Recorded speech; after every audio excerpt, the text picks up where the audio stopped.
Hi, I'm Gary Merrill, and 5 months ago I left Cardiff to go travelling around Asia.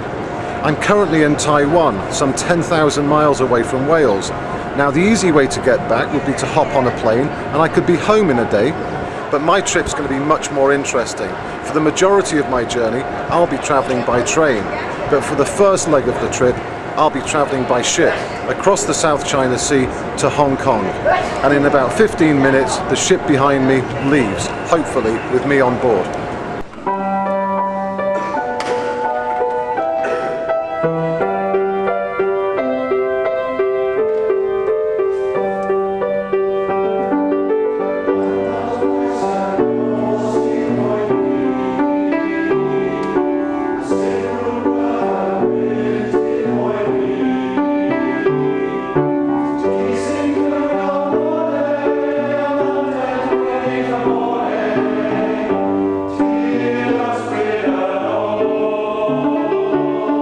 One of the reasons I've decided to come home after 5 months in Asia is that I'm feeling kind of homesick. And I had another reminder last night at dinner when on the menu there was lamb presented in a very Western or a very British way even. And the chef did a pretty good job. So now that I'm in Hong Kong, I'm going to see if there's anything else here which reminds me of home.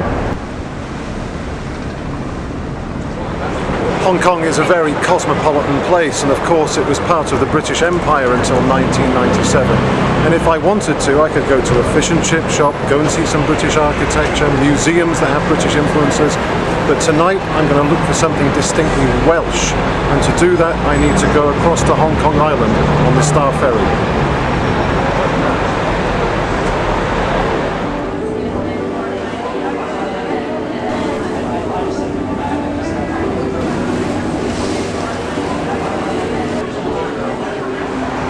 Amidst all the high-rise modernity and chaos of modern Hong Kong is this oasis of calm. This is St. John's Cathedral on Garden Road. Now, last night I had a taste of Wales with the roast lamb on the ship, and tonight I've been told that behind the doors of St. John's Cathedral is something that really will remind me of Wales.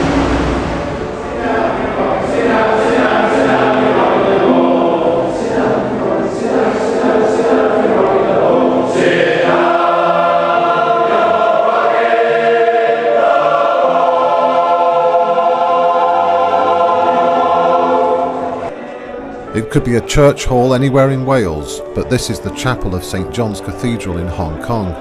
And every Tuesday evening, the members of the Hong Kong Welsh Male Voice Choir come here to practice.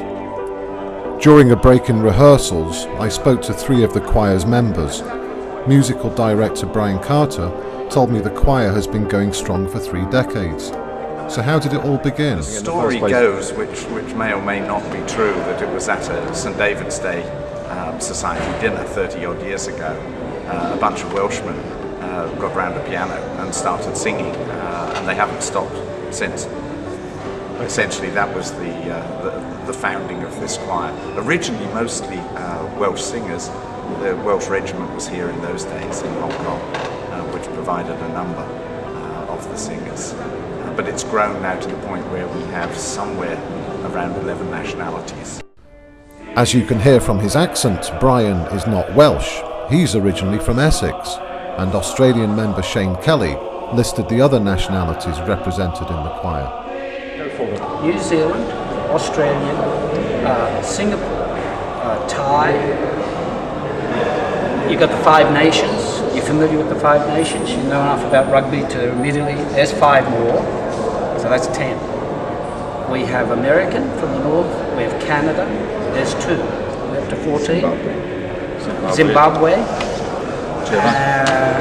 and Germany. Very good. And anything else in Europe?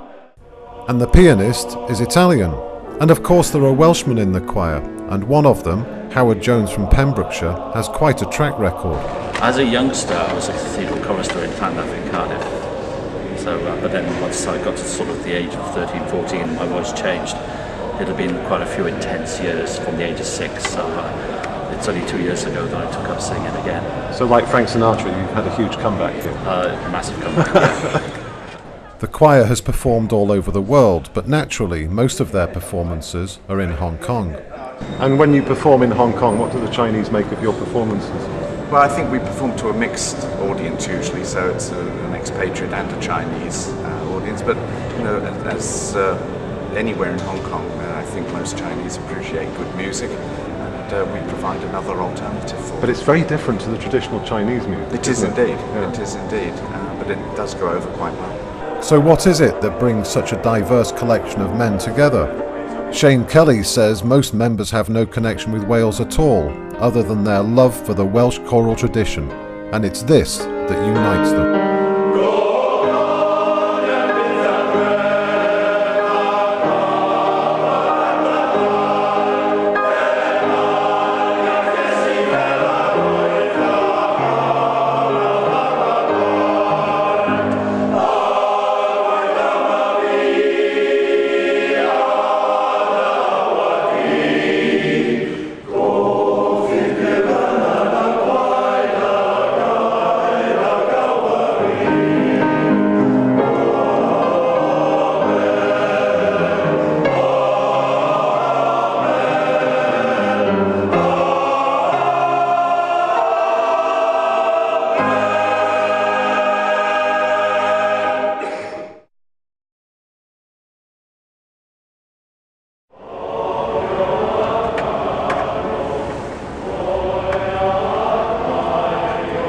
Well, that was quite an experience to hear the sounds of Wales in Hong Kong. I got an added bonus as well. I was talking to one of the guys and he told me there's a beer festival tomorrow night where there are 4 Welsh beers.